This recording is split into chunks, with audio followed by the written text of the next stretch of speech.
Hello friends, let us now learn some important points about the bladder stone. Bladder stones can be of two types. Bladder stones are of two types. We have primary bladder stones, secondary bladder stones.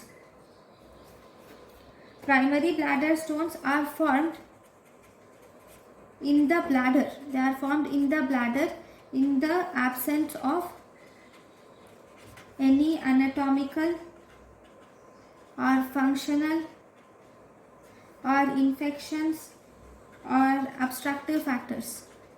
So these occur in the bladder in the absence of anatomical, functional or infections or obstructive factors. Whereas secondary bladder stones, they are actually formed in the bladder and they are mainly due to anatomical or functional, or it can be due to infections, or it can be due to obstructive factors.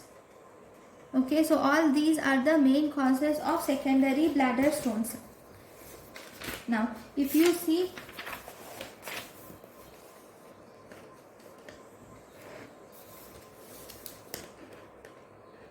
first we will learn some important points about primary bladder stones. So in the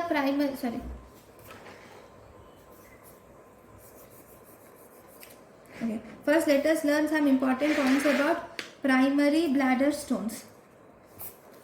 So in the primary bladder stones, you will see these are also called as endemic stones, endemic bladder caliculi. So these are mainly seen in the underdeveloped countries.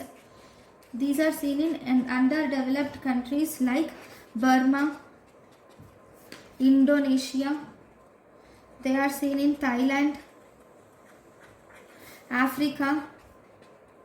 Okay, and these are seen in children less than 10 years of age. Mostly it is average 2.4 years of age in male. In India, they are mainly seen in Andhra Pradesh and they are seen in Rajasthan. In India, you see these in Andhra Pradesh and Rajasthan. So if you see what is the most common type of primary bladder stones, if you see, these are ammonium urate stones are the most common type of the primary bladder stones.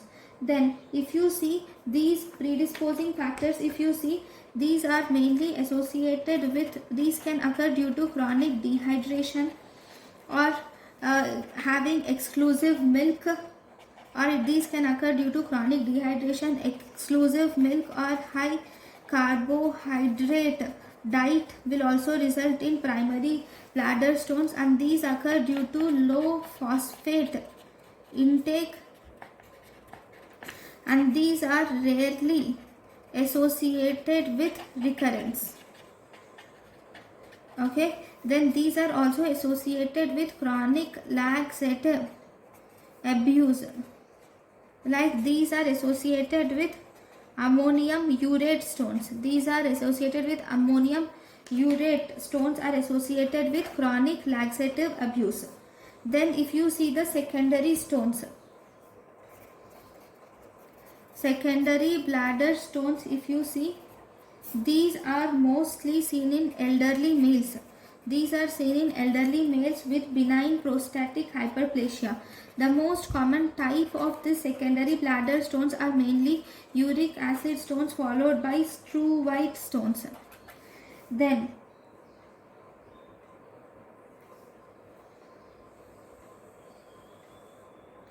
these secondary bladder stones are mostly radiolucent stones, and most commonly bladder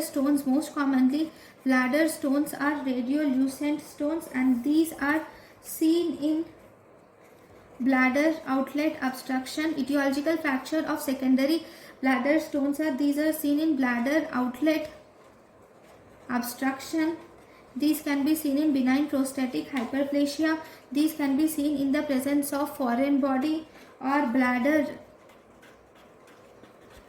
diverticula. You can see them, and they can also be seen in prolonged catheterization. You can see these secondary bladder stones. Then if you see there is one secondary bladder stone which is called as Jack stone. What is Jack stone? Jack stone is also called as calcium oxalate dihydrate. Okay, now if you see, the next important thing is clinical features.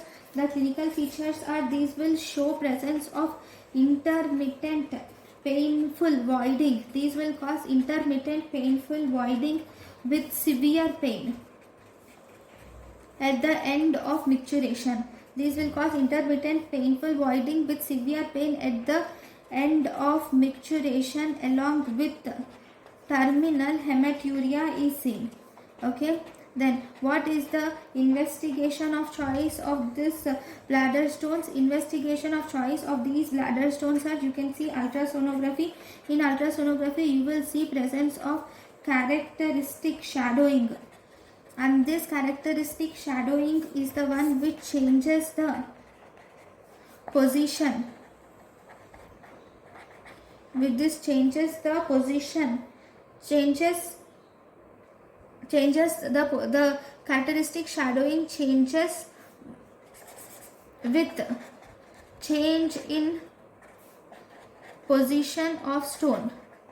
Okay, this change in position of stone can be done by changing the position of posture. When the person changes the posture, that is from sitting to supine position, then the stone also changes. Okay, so if you see the treatment is for smaller stones. It is, you can do cystoltholopexy. You can do cystoltholopexy. For smaller stones we can do cystoltholopexy. If there are larger stones, then you can do